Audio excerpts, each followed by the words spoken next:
Hello. Happy Friday to you all. We're going to read lesson 6 in social studies.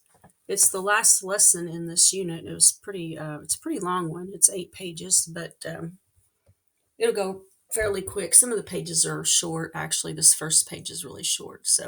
All right, so let's get started. Slavery and the triangular trade. When something interesting, exciting, or sad happens to you, what do you do? Do you often tell others about your experience? If you do, you're not alone. Most people tell stories. Sometimes stories are just for fun, but other times stories are serious. In this lesson, you'll learn about someone who had a very important story to tell. All right, so throughout this lesson, you'll see these yellow lines, and in between the yellow lines, the story is going to be told from a former slave's point of view. His name was Olada Equiano. And so they have found some of his writings, primary sources. And so that's how they know about his story, because later on in his life, he actually wrote down his experience. So that's kind of cool. All right. So my name is Olada Equiano. I lived at a very interesting and very sad time in history. I was born in Africa in the 1740s, and I traveled the world. Look for me as you read. I'll tell you what I saw. All right, next page. Yeah. How slavery was introduced. All right, growing cash crops requires a lot of labor, more labor than colonial planters could do themselves. Planters needed workers. At first, the planters hired indentured servants to do the work. An indentured servant agreed to work for a number of years in exchange for travel to a colony. Not enough indentured servants came, though. Planters looked for other sources of labor. To meet the demand for labor, traders began purchasing captives, people, in West Africa. Most captives were taken from their homes and families. Over here it says, did you know some of the first Africans in the colonies were treated more like indentured servants than enslaved people? After years of labor, they gained their freedom. Later colonial assemblies passed laws against setting captive Africans free. This meant that most were enslaved for life. Yeah, that's definitely terrible. It started out as indentured servants, which is where they would agree to come. The slaves, or in some cases, just poor Europeans would do the same. They would agree to come to the New World and work for someone for a period of time. Usually, it was like 5 to 7 years, and then after their time was up, then they were free to go. And a lot of times they would even get a little piece of land or something for their years of service. So it was more like a contract agreement, and it wasn't like something they were forced to do. But then they decided that, heck, let's just get slaves and we don't have to pay them anything, and we can have them for their whole lives. So let's read Olada's point of view. This is what happened to me, Olada. I was around your age when I was kidnapped and taken from my home. I never saw my mother again. Can't imagine how horrible that would be. All right, at the bottom it says, traders shipped the captives across the Atlantic Ocean to colonies that needed labor. Tobacco planters brought the first African captives to Jamestown in 1619. As the colonies grew, a system of slavery developed. Recall that slavery is the practice of treating people as property and forcing them to work. By 1750, all 13 colonies had made slavery legal. Right down here is, you can see the slaves there in the bottom of the slave ship being transported across the Atlantic Ocean, and they're, just shoulder to shoulder, packed in there like sardines. And anyway, that's kind of depressing. Oops, wrong page. All right, let's move on to the next page. The triangular trade. During the 1700s, a system of shipping routes developed as trade grew across the Atlantic Ocean. The routes linked Europe and Africa with the West Indies and the 13 British colonies. Traders exchanged goods and resources. They also brought enslaved Africans to the colonies. This system became known as the triangular trade. The groups were each responsible for something different. This is called specialization. All right, here's Olada speaking here. Follow my journey on the map. I was born in Africa. When I was kidnapped, I was put on a ship bound for the West Indies.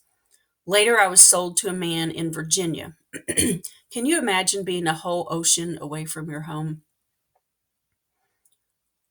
All right. A very important trade. As the triangular trade developed, it promoted economic growth in the colonies. In fact, some colonists grew very rich from it, especially in New England. At this time, British rulers wanted the colonists to trade only with Great Britain. The British government, called Parliament, passed laws to try to control colonial trade. Parliament couldn't control the colonists, though. British taxes cut into merchants' profits. Merchants began secretly importing and exporting goods with traders from other countries. This was an early step on the long road to independence. The triangular trade had another effect. It quickly increased the number of enslaved Africans in the colonies. Traders and planters became dependent on slavery to do business. They were interdependent or relied on each other to meet needs and wants. Okay, if you look up here, and did you know it says most African captives came from Western Africa. Today, this area includes these countries: Senegal, Sierra Leone, Ghana, and Angola. These countries were the biggest participants in the Atlantic slave trade. Great Britain, including its colonies, France, the Netherlands, Portugal, and Spain. Next page. All right, here's the map. And let me see if I can get a drawing tool here, and you'll see why it's called the triangular trade. Pen, let's get a pen. All righty. It says, from the colonies, traders sailed to Great Britain and other countries in Europe with goods such as furs and tobacco. We've talked about how, the furs were a big thing and how beavers almost went extinct. All right, so from the colonies, they're going to Great Britain in their ships with their furs and tobacco. And a lot of us have watched the video on how tobacco is grown. It does take a lot of hands to do all the steps of growing tobacco. All right, let's go over here. From Great Britain, traders sailed to Africa, the West Indies, and the colonies with manufactured goods such as guns and tea. Ooh, the British like their tea, don't they?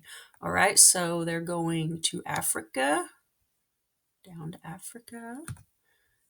They also went to the West Indies. There's the West Indies. And then to the colonies, they would just go back the way we already drew that line. Okay, let's hop down here to Africa. From Africa, traders sailed to the West Indies and the colonies with captives. This route was called the Middle Passage. All right, so they would stop down in Africa and kidnap people, basically. And they would haul them over here to either the West Indies, where they grew a lot of sugar cane, or up here to the colonies. Right, this is a funny looking triangle, I know. All right, so the Middle Passage. Let's hop over here to the West Indies. From the West Indies, traders sailed to the colonies and Great Britain with sugar and molasses. All right, so they went this way. To me, it looks more like a rectangle, but I guess if you made a real simplified version of this, it would kind of look like a triangle. All right. So those were the routes. They were sailing back and forth over that Atlantic Ocean a lot. Let's move on to the next page. All right, slavery's role. You just learned that slavery started in North America because planters needed laborers to plant and harvest cash crops. Equiano says, "That's not all we did, though. There were many different jobs to do, and they varied by region. Some of us were skilled laborers, such as carpenters, blacksmiths, and cooks. Others worked in the homes of slaveholders. I was a sailor on a ship." In New England and the middle colonies, many enslaved Africans worked as servants in wealthy households, in shipyards, on small farms, or at a trade. New York had a large enslaved population. In New York City, some enslaved people were bricklayers. They built the wall that gave Wall Street its name. Ooh, that's interesting. Some colonists in the New England and middle colonies owned slave ships. Before the 1770s, many ships full of African captives sailed to Rhode Island. From there, the captives were sold throughout the colonies. Ship owners, traders, and merchants grew rich from the capture and sale of enslaved people. The New England and middle colonies benefited from slavery. The southern colonies, however, benefited a great deal more. All right, so if you were in the business of capturing and sailing, transporting the slaves and selling them, you could get rich, which to me seems like a terrible way to get rich. I think I'd rather be poor. All right, moving on. Slavery on plantations. If you look here, you can see all these workers out in the field. It appears like they're growing cotton. Looks like they've got a wagon full of cotton there. If you look in the background, you can see a ship. A lot of times, the plantations would be along some sort of waterway, a river, a major river, or even along the seacoast. And they would have docks, and the items that they grew to sell would be transported on the ships. So that was something they had to think about. They had to think about a way to get their product to where it needed to be to get sold. All right. Slavery on plantations. Recall that many farms in the southern colonies grew cash crops. Both rice and tobacco plants required many workers to plant, tend, and harvest them. Enslaved Africans did most of this labor. Most farms were small and had just a few enslaved Africans. However, the southern colonies became known for their large, stately plantations. These plantations sometimes used hundreds of workers. In fact, many plantations in the southern colonies couldn't operate without enslaved workers. Owners of these plantations hired poor whites or forced enslaved Africans to act as overseers. Overseers watched the workers in the fields. They made sure that work continued dawn to dusk. Plantation owners grew rich from the crops grown by enslaved people. As a result, they enjoyed comfortable lives free of hard work. Yeah, if you were the owner of a plantation, you were like living the good life.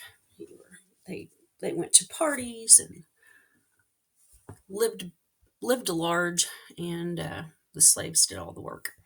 The owners also enriched the economies of their colonies, which benefited traders and other merchants. From Maryland to Georgia, settlers in the southern colonies viewed slavery as very important to their way of life.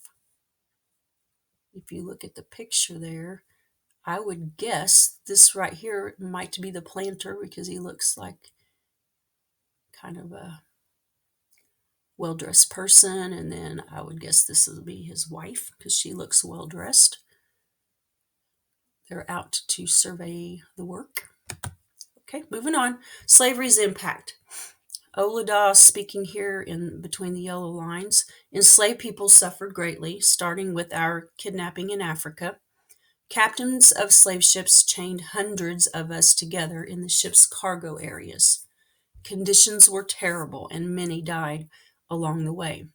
Once in the colonies, traders sold us at auctions. Laws called slave codes set the rules of slavery. Under these laws, slaveholders had total power over enslaved workers, whom they often treated brutally. Enslaved people could be beaten, sometimes without reason. Slaveholders only barely provided for workers' needs. Most enslaved people lived in simple cottages with dirt floors. They were cold in the winter and hot in the summer. Children of enslaved mothers were often taken away and sold to another slaveholder. I cannot imagine. An enslaved person who tried to run away could be killed. This almost happened to Olaudah Equiano. Slavery and colonists. By the mid 1700s, slavery was a part of daily life. Whole economies required slave labor to keep them running. Slavery also had other negative effects on colonists. Colonists developed false ideas about the intelligence and value of enslaved people in order to justify their actions. Today, we call these ideas racism. Colonists constantly feared violent revolts as well. Revolts were rare, but they sometimes happened as people struggled to be free. The false ideas and fears they held encouraged whites to reinforce slavery. As time passed, slave codes became harsher. And here you can see the slave auction. They would put them up on like some kind of a block, and people would bid on them like you would livestock. It says here, at slave auctions, people were traded and sold like livestock. Usually, families would be split up, not necessarily go to the same place, and you basically would never see your family again. All right, moving on. All right, slavery in American culture. Despite facing brutal hardships, enslaved Africans kept their cultures alive in the colonies. They contributed words from their native languages, such as banjo and gumbo, to American English. Enslaved people were not allowed to read or write, so they told stories to teach their children about their culture and life. Spirituals, the religious songs of enslaved Africans, have influenced American music. The influence of songs of enslaved Africans can be heard in gospel songs today. They didn't want them to learn to read or write because with knowledge comes power. They might be able to communicate and